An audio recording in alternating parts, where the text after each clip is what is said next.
نحمده ونصلي ونسلم على رسوله الكريم أما بعد فأعوذ بالله من الشيطان الرجيم بسم الله الرحمن الرحيم ولا يحزنك الذين يسارعون في الكفر إنهم لن يضروا الله شيئا يريد الله ألا يجعل لهم حظا في الآخرة ولهم عذاب عظيم إن الذين اشتروا الكفر بالإيمان لن يضروا الله شيئا ولهم عذاب أليم ولا يحسبن الذين كفروا أنما نملي لهم خير لأنفسهم إنما نملي لهم ليزدادوا إثما ولهم عذاب مهين ما كان الله ليذر المؤمنين على ما أنتم عليه حتى يميز الخبيث من الطيب وما كان الله ليطلعكم على الغيب ولكن الله يجتبي من رسله من يشاء فآمنوا بالله ورسله وإن تؤمنوا وتتقوا فلكم أجر عظيم ولا يحسبن الذين يبخلون بما آتاهم الله من فضله هو خيرا لهم بل هو شر لهم سيطوقون ما بخلوا به يوم القيامة ولله ميراث السماوات والأرض والله بما تعملون خبير صدق اللہ العظیم۔ غزوہ احد کے تناظر میں اللہ سبحانہ و تعالی نے منافقین کی حالت کو بھی واضح کیا ہے۔ وہ نام نہاد مسلمان جو بظاہر تو مسلمان تھے لیکن در حقیقت پس پردہ ان کے دلوں میں منافقت کے جراثیم موجود تھے۔ منافق کبھی بھی کسی قربانی کے لیے تیار نہیں ہوتا، نہ تو وہ اپنی جان کو کسی خطرے میں ڈالتا ہے اور نہ ہی مالی قربانی کے لیے تیار ہوتا ہے، بلکہ اس کی فکر تو ساری اپنے مال بنانے کے حوالے سے اور اپنے جان کو محفوظ کرنے کے حوالے سے ہوتی ہے۔ وہ مفاد پرست ہوتا ہے،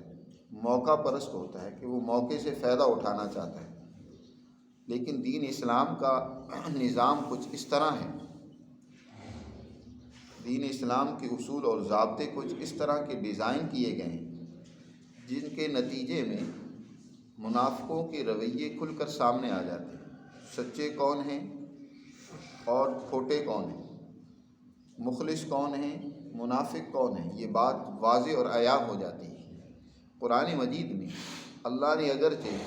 منافقوں کی لسٹ پہلے دور کے اندر بھی بیان نہیں کی، اور نہ ہی اللہ کا یہ قانون ہے کہ شخصی طور پر تعین کر دیا جائے کہ فلاں منافق ہے فلاں منافق ہے، یہ اللہ کا قانون نہیں ہے۔ لیکن اللہ نے یہ دین اسلام کے قوانین، شریعت اور ضابطے ایسے متعین کر دیے، ان پر عمل کرنا ایسا ضروری قرار دیا گیا کہ منافقوں کی حالت وہ خود ہی سامنے آ جاتی ہے۔ پتہ چل جاتا ہے کہ کمزور ایمان والا کون ہے، سچا اور مخلص مومن کون ہے۔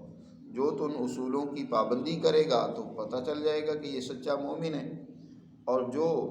ان اصولوں سے انحراف کرنے کی کوشش کرتا ہے تو اس کے رویے بتا دیتے ہیں کہ یہ منافق ہے۔ تو نفاق در حقیقت ایک رویے کا نام ہے،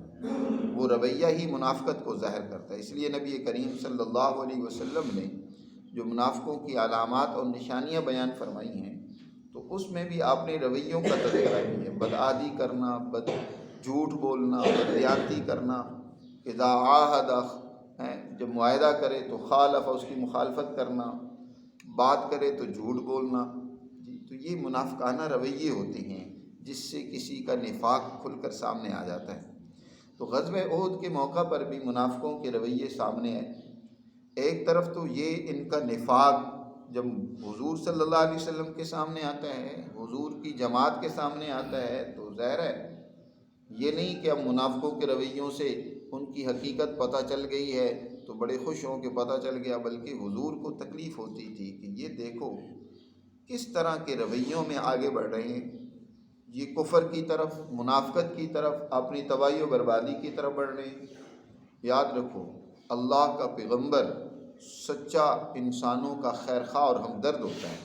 پیچھے قرآن میں خود اللہ نے بیان فرمایا فَبِمَا رَحْمَةٍ مِّنَ اللَّهِ لِنْتَ لَهُمْ، اللہ کا بڑا ان پر مہربانی اور احسان ہے کہ آپ ان کے لیے انتہائی نرم دل ہیں، آپ ان کے انتہائی خیر خواہ ہیں۔ دوسری جگہ پر قرآن نے فرمایا ہے کہ آپ صلی اللہ علیہ وسلم اتنے ان کے خیر خواہ ہیں کہ اپنی جان سے بھی زیادہ انہیں چاہتے ہیں، بلکہ ان کا یہ کفر، ان کی منافقت آپ پر بڑی مشکل حالت پیدا کر دیتی تھی، آپ پر بڑا شاک گزرتا تھا کہ یہ لوگ کیسے کفر میں آگے بڑھتے چلے جا رہے ہیں۔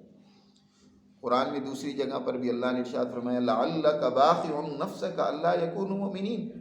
اگر یہ سچے مومن نہیں بنتے تو شاید آپ اپنے آپ کو ان کے غم میں ہلاک کر دیں گے۔ اے پیغمبر، اتنا غم کہ اس کی وجہ سے آپ اپنے آپ کو ہلاکت میں ڈال دیں گے۔ یاد رکھو، ایک سچے مسلمان، سچے ہادی،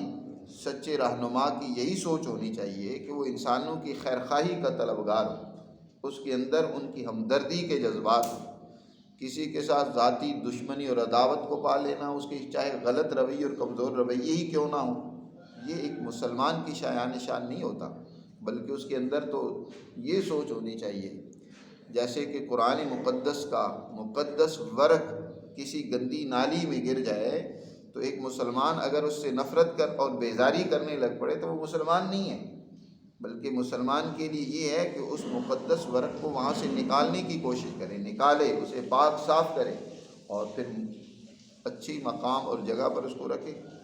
تو اسی طرح کوئی آدمی کمزور رویوں میں، خرابیوں میں مبتلا ہے تو اس سے ذاتی طور پر نفرت نہ ہو، ان رویوں سے نفرت ہونی چاہیے، ان خرابیوں سے نفرت ہونی چاہیے اور اس کو بھی اس سے نکالنے کی کوشش کی جائے۔ ان رویوں سے نفرت تو تب ہی معلوم ہوگی نا کہ جب انسان اس سے خود بھی دور رہے اور اسی طرح اپنے ابنائے جنس انسانوں کو بھی اسے دور رکھنے کی کوشش کرے۔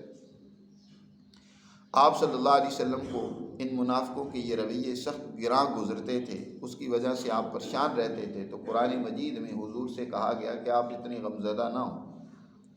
یہ منافقت ان کے لیے انتہائی نقصان دہ ہے، اگر یہ اس سے باز نہ آئے تو سخت اور دردناک عذاب کا شکار ہوگی۔ اسی طرح وہ جو کافروں کے رویے تھے وہ بھی آپ کے لیے پریشانی کا باعث بنتے تھے، جیسے غزوہ احد میں کافروں نے حضور صلی اللہ علیہ وسلم پر اور حضور کی جماعت پر حملہ کیا۔ اب یہاں آپ ذرا غور کریں، ایک طرف حضور صلی اللہ علیہ وسلم کی ذات گرامی ہے، اپنی جماعت کے ساتھ میدان میں اتری ہوئی ہے، آپ کا مشن کیا ہے، آپ کیا نظریہ رکھتے ہیں، آپ کیا دنیا میں کوئی اپنی بالادستی قائم کرنا چاہتے ہیں، اپنی حکمرانی قائم کرنا چاہتے ہیں، یا کوئی مال و دولت جمع کرنا چاہتے ہیں، آپ کا کیا مقصد ہے؟ آپ اس لیے میدان میں اترے ہیں کہ اللہ کا دین کیا ہے؟ عدل کا ہے، اللہ کا دین مظلوم کی حمایت کا ہے، اللہ کا دین انسانیت کے مسائل کو حل کرنے کا ہے،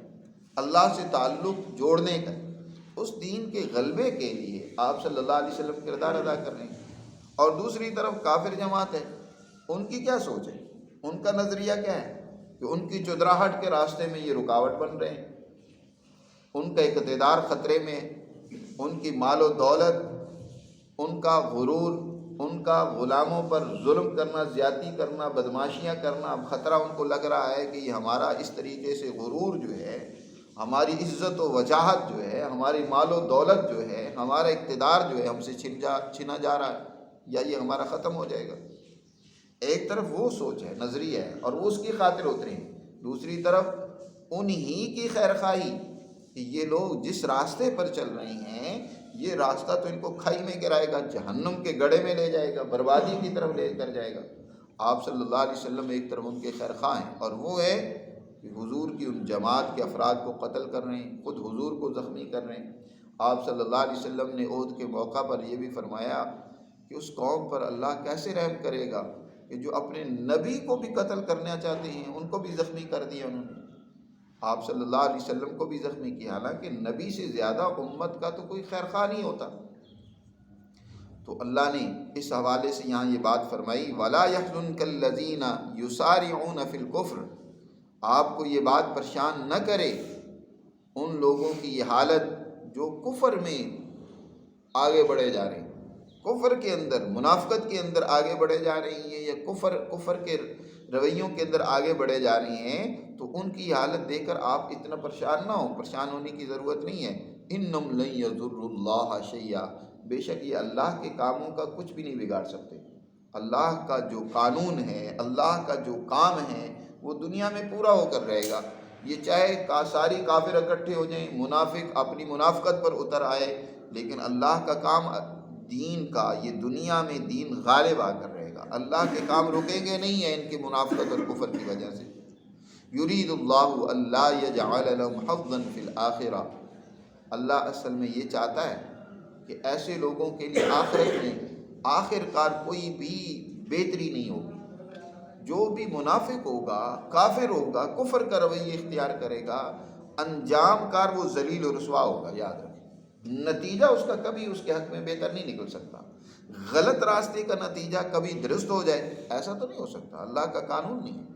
یرید اللہ، اللہ چاہتا ہے کہ اللہ یجعل لهم حظا فی الآخرہ، کہ ان کے لیے آخر کار کوئی حصہ نہ ہو آخرت میں، یا آخر کار دنیا میں بھی ان کے لیے کوئی حصہ ترقی کامیابی کا نہ ہو، بلکہ وَلَهُمْ عَذَابٌ عَظِيمٌ، اور ان کے لیے بہت بڑا عذاب ہے۔ إِنَّ الَّذِينَ اشْتَرَوُا الْكُفْرَ بِالْإِيمَانِ لَن يَضُرُّوا اللَّهَ شَيْئًا، پھر اللہ نے فرمایا کہ جو لوگ ایمان کے بدلے میں کفر کا راستہ اختیار کر رہے ہیں، جیسے منافق ہیں، ایمان کو انہوں نے بظاہر قبول کیا ہے لیکن وہ جا کس طرف رہے ہیں؟ کفر کے رویوں کے پیچھے جا رہے ہیں۔ تو ایسے لوگ اللہ کا کیا کچھ بگاڑیں گے؟ اللہ کی ذات کو کون نقصان پہنچا سکتا ہے، یا اس کے کاموں میں کون رکاوٹ پیدا کر سکتا ہے؟ لن یضر اللہ شیئا، وہ اللہ کا کچھ نہیں بگاڑ سکتے۔ وَلَهُمْ عَذَابٌ عَلِيمٌ، ان کے لیے درد دینے والی سزا ہے، دردناک سزا کی یہ مستحق ہوں گے۔ اور اے پیغمبر اور پیغمبر کی جماعت، آپ لوگ یہ قطعاً نہ سمجھ بیٹھنا کہ جو ہم ان کو موقع اور مہلت دیتے ہیں، جیسے احد کے میدان میں وقتی طور پر کفار کو فتح ہوئی، انہوں نے مسلمانوں کے 70 افراد شہید کر دیے، تو اب وہ یہ سمجھ لیں کہ بھئی ہم کامیاب ہو گئے۔ یا منافق ہے، اللہ ان کو فوراً نہیں پکڑتا، ان کی نشاندہی نہیں کرتا، تو وہ یہ سمجھے کہ ہم بچ گئے۔ نہیں، اللہ کا قانون امہال، اللہ کا قانون استدراج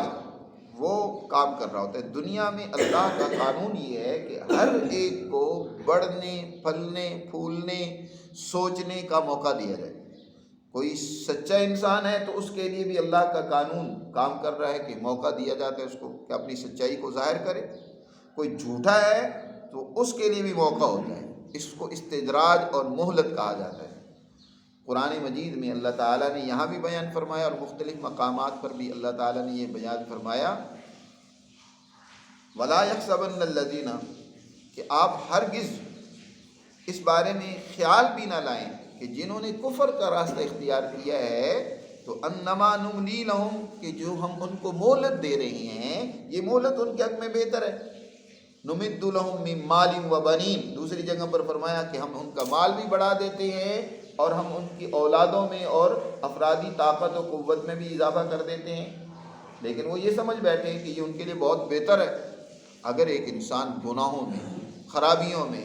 بڑھتا جا رہا ہے اور اس کے لیے راستے ہموار ہو رہے ہیں تو اسے فکر مند ہونے کی ضرورت ہے۔ نبی کریم صلی اللہ علیہ وسلم نے ارشاد فرمایا، وہ انسان جس کو طویل عمر ملتی ہے، لمبی عمر ملتی ہے، لیکن وہ گناہوں میں زندگی گزارتا ہے تو یہ لمبی عمر اس کے لیے بربادی کا باعث ہے، سخت ترین عذاب اور سزا کا باعث ہے۔ لیکن ایک انسان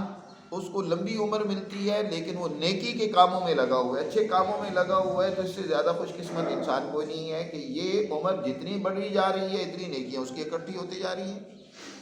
تو ایک انسان اللہ اس کو موقع دیتا ہے، مہلت دیتا ہے، اچھے کاموں کی بھی مہلت دیتا ہے اور برے کاموں کا بھی اللہ موقع دیتا ہے۔ ٹھیک ہے، جو کچھ کرنا چاہتا ہے، اس دنیا میں اللہ نے ہر ایک کے لیے میدان کھلا رکھا ہے، بروں کے لیے بھی میدان کھلا ہے، اچھوں کے لیے بھی میدان کھلا ہے، ہر ایک اپنی اس اچھائی کا اور برائی کا اظہار کرے۔ تو لیکن یہ مت سمجھنے برے لوگ کہ یہ ان کے حق میں بہتر ہے، انما نملی لہم، کہ بے شک ہم جو ان کو مہلت دے رہے ہیں تو خیر لانفسہم، یہ ان کے حق میں بہتر ہے، یہ وہ مت سمجھے۔ انما نملی لہم لیزدادوا اثما، بلکہ یہ جو ان کے لیے مہلت ہے وہ اس لیے تاکہ وہ گناہ میں اور بڑھ جائے۔ اللہ کی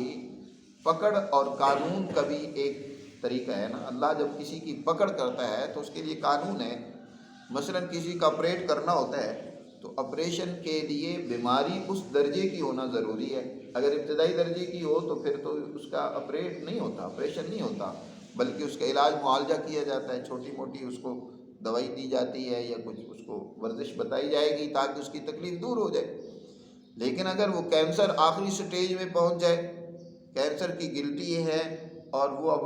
ایسا زہر بن چکا ہے کہ جب تک اس کو نکال باہر نہیں کریں گے اس وقت تک جسم سے وہ جراثیم ختم نہیں ہوں گے، تو پھر آپریشن کیا جائے گا۔ اسی طرح اللہ تعالیٰ اگر ابتدائی درجے کا کفر یا نفاق ہوتا ہے تو اللہ تعالیٰ اس پر گرفت نہیں کرتے، موقع دیتے ہیں، ٹھیک ہے، علاج کر لے، اپنے آپ کو سدھار لے۔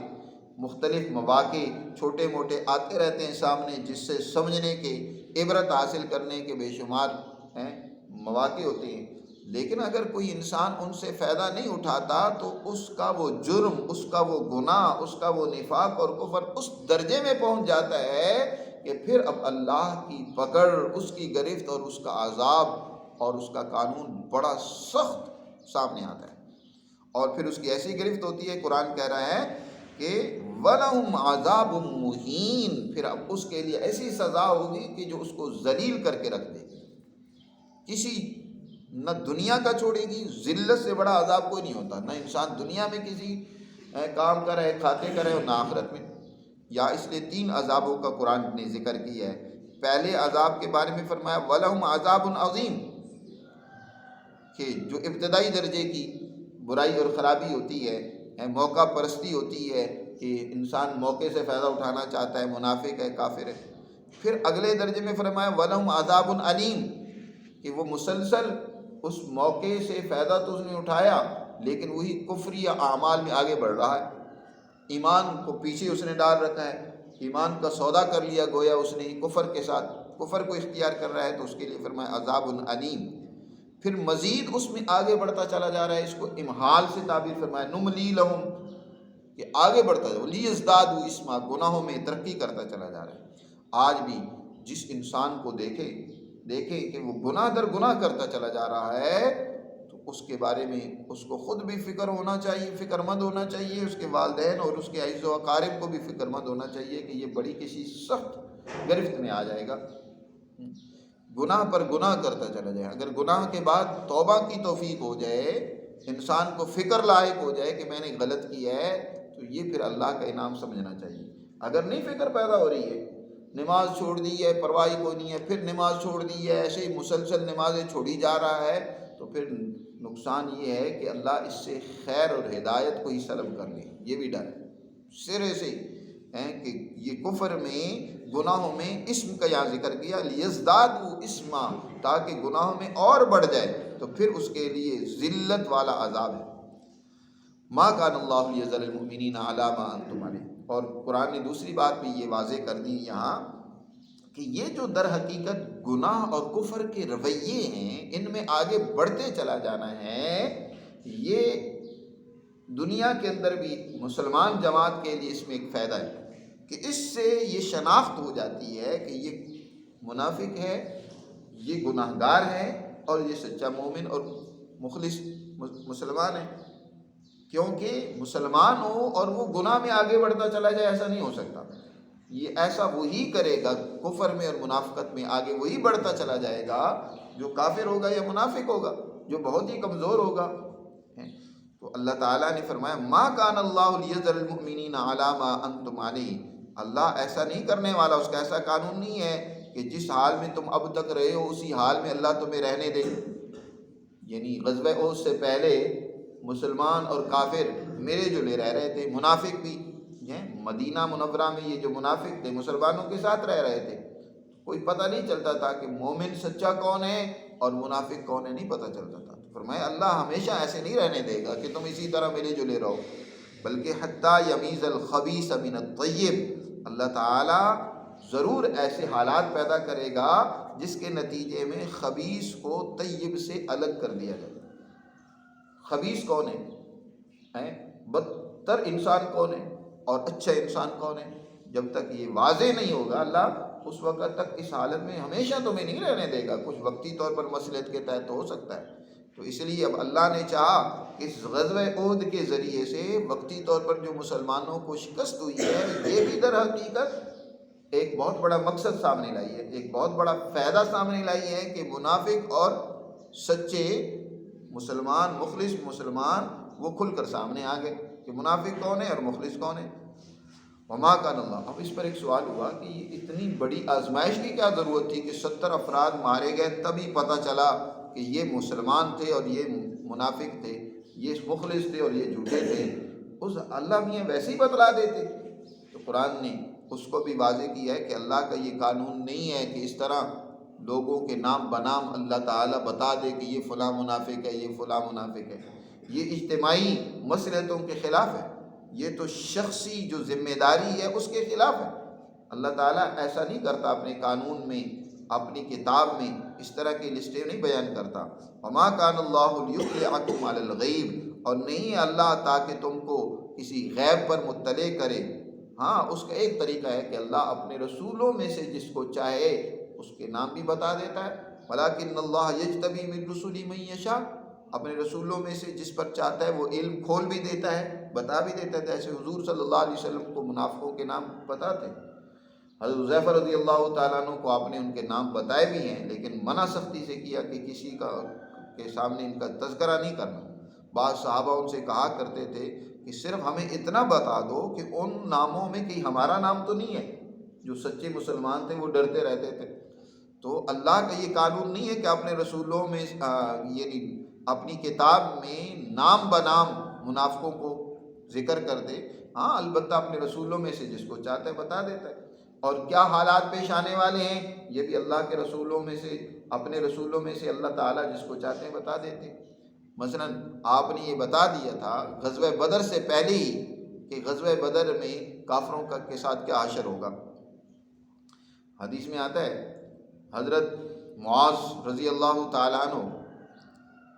یہ مکہ المکرمہ میں عمرہ کے ارادے سے گئے۔ امیہ کے ساتھ ان کا اچھا تعلق تھا زمانہ جاہلیت سے۔ امیہ جب بھی مدینہ میں ادھر آتا تھا تو انہی کے پاس آ کر رہتا تھا، ان کے ساتھ دوستی تھی، اچھا تعلق تھا، اور یہ مکہ میں جاتے تھے تو اس کے پاس رہتے تھے۔ اب یہ گئے، اسلام قبول کر لیا یہاں مدینہ منورہ میں، اسلام ہجرت سے 1 سال پہلے کی بات، یعنی غزوہ بدر سے 1 سال پہلے کی بات ہے۔ تو یہ وہاں مکہ میں کسی کام کی غرض سے یا عمرے کے ارادے سے گئے، اپنے اس دوست امیہ کے پاس ٹھہرے، اس نے تواضع کی، کھلایا پلایا، اس کے بعد عمرہ کرانے کے لیے وہ حرم میں لے گیا۔ حرم میں ابو جہل بھی بیٹھا ہوا تھا۔ ابو جہل نے جب دیکھا تو حضرت معاذ کو وہ برا بھلا کہنے لگا، دیکھو تم یہاں منہ اٹھا کر عمرہ کرنے آ جاتے ہو، تم نے ہمارے بگوڑوں کو پناہ دے رکھی ہے، ہمارے خلاف جو ہمارے دشمن ہیں ان کی تم مدد کرتے ہو، یعنی حضور صلی اللہ علیہ وسلم اور مہاجرین کے بارے میں بات کرنے لگا۔ تو حضرت معاذ نے اس کو ترکی بترکی جواب دیا۔ تو امیہ بھی جو ہے نا وہ بھی حضرت معاذ کو ذرا ٹھنڈا کرنے لگا کہ تم دیکھو کس سے بات کر رہے ہو، وہ اس وادی کا سردار ہے، اس علاقے کا سردار ہے، اس کے ساتھ ذرا سنبھل کے بات کرو، اس طرح بات نہ کرو، نرمی سے بات کرو۔ بار کے دونوں کو ٹھنڈا کیا، سمجھایا بجھایا، اور اس کے بعد اپنے گھر لے آیا۔ حضرت معاذ رضی اللہ تعالیٰ عنہ نے گھر میں آ کر کہا، امیہ میں پہلے تو تم سے بات نہیں کرنا چاہتا تھا، لیکن اب سن لے، فلاں فلاں تمہارے سردار کے بارے میں نے رسول اللہ صلی اللہ علیہ وسلم سے سنا ہے کہ تم قتل کیے جاؤ گے، تم مارے جاؤ گے۔ اور جب امیہ نے یہ بات سنی اس کے رونگٹے کھڑے ہو گئے، اور وہ اندر گیا فوراً اپنی بیوی کے پاس اور کہا کہ تم نے سنا ہے اس یسربی میرے دوست نے مجھے کیا کہا ہے؟ اس نے کہا کہ محمد صلی اللہ علیہ وسلم نے کہا ہے کہ تم قتل کیے جاؤ گے، اور محمد نے آج تک جھوٹ نہیں بولا، ہمیں یقین ہے۔ اس بات کا یقین تو ان کو بھی تھا کہ آپ صلی اللہ علیہ وسلم نے کبھی غلط بیانی نہیں کی، جو کہا ہے وہ بعین ہی پورا ہوا۔ اب اس کی بیوی کہنے لگی کہ تم گھر سے کبھی باہر نہ نکلنا، اور جو انہوں نے بات کہی ہے وہ پوری ہو کر رہے گی۔ چنانچہ بدر کے موقع پر جب ابو جہل لشکر لے کر نکل رہا تھا تو امیہ گھر میں چھپ گیا، یہ جانے سے انکاری تھا لیکن ابو جہل نے شرمندگی، کیونکہ اس کے لیے طے ہو چکا تھا کہ اس نے بھی مرنا ہے، قتل ہونا ہے جی، تو ابو جہل نے اس کو شرمندہ کیا ہے اور اس کو کہا کہ سردار اگر چھپ جائے گا تو باقی قوم کیسے باہر نکلے گی؟ باہر کے اس نے رسوا کر کے شرمندگی دلوا کر اس کو امیہ کو بھی ساتھ لے کر گیا، اور جن کے نام حضرت معاذ نے لیے تھے وہ سارے کے سارے بدل کے میدان میں بری طرح قتل ہوئے۔ تو یہ ہے کہ اللہ کے رسول پر حالات اللہ آگاہ کر دیتا ہے، پہلے ہی بتا دیتا ہے کہ یہ حالات پیش آنے والے ہیں۔ تو یہ اللہ کا ایک الگ قانون ہے کہ اللہ اپنے رسولوں میں سے کسی کو غیب کے علم کے لیے چن لے، اسے کوئی غیب کی بات بتا دے، یہ اللہ تعالیٰ کرتا ہے، وگرنہ اللہ کا عام قانون نہیں ہے کہ ہر ایک پر اپنے حالات بیان کر دے، تمہیں کیا پیش آئے گا، کیا حالات ہوں گے، تم میں منافق کون ہے، تم میں مسلمان کون ہے۔ یہ اللہ کا قانون نہیں ہے کہ ہر آدمی اٹھ کر کہے کہ میں غیب کا علم رکھتا ہوں۔ وَلَٰكِنَّ اللَّهَ يَجْتَبِي مِن رُّسُلِهِ مَن يَشَاءُ، رسولوں میں سے بھی جس پر اللہ چاہتا ہے، جتنا علم چاہتا ہے ان کو عطا کر دیتا ہے۔ اور وہ بھی عطا کون کرتا ہے؟ اللہ۔ جب اللہ بتاتا ہے تو ان کو پتہ چلتا ہے، اللہ نہیں بتاتا تو خود سے ان کو نہیں پتہ ہوتا۔ یہ کہ کوئی خود سے سب کچھ جانتا ہو، ایسا نہیں ہے، وہ تو صرف اللہ کی ذات ہے۔ فَآمِنُوا بِاللَّهِ وَرُسُلِهِ، لہذا تمہیں چاہیے اللہ پر اور اس کے رسولوں پر ایمان لاؤ۔ اے منافقو، تم اللہ اور اس کے رسول پر ایمان لے آؤ اور اپنے آپ کو درست کر لو۔ وَإِن تُؤْمِنُوا، اور اگر تم ایمان لاؤ گے، تقوی اختیار کرو گے، تو پھر دیکھو فَلَكُمْ أَجْرٌ عَظِيمٌ، تمہارے لیے بہت بڑا اجر ہے، دنیا میں بھی اجر ہے اور آخرت میں بھی بہت بڑا اجر ہے تمہارے لیے۔ دنیا میں بھی تمہیں کامیابیاں ملیں گی، ترقیات حاصل ہوں گی، عزت ملے گی، ذلت سے بچو گے، اور آخرت کے اندر بھی اللہ کے عذاب سے بچو گے۔ اس لیے ایمان لاؤ، تقوی اختیار کرو، یعنی نظریہ سچا قبول کرو اور دنیا میں عدل و انصاف کو قائم کرنے کے لیے اپنے آپ کو پیش کرو۔ تقوی کے بارے میں پہلے بارہا بات ہو چکی ہے، تقوی کا معنی ہے عدل کو قائم کرنا، تو عدل و انصاف کو قائم کرنے کے لیے اپنے آپ کو پیش کرو، تو یقیناً تمہارے لیے اجر عظیم ہے۔ اجر عظیم دنیا میں بھی ہوتا ہے اور آخرت میں بھی بہت بڑا اجر کیا ہوگا کہ دنیا میں تو اللہ عزت، اقتدار، ترقی عطا کرے گا، اور آخرت کے اندر اللہ اپنے جہنم سے محفوظ رکھے گا، نعمتوں سے سرفراز کرے گا۔ اللہ ہمیں سمجھ نصیب فرمائے اور اپنے احکامات پر عمل کرنے کی توفیق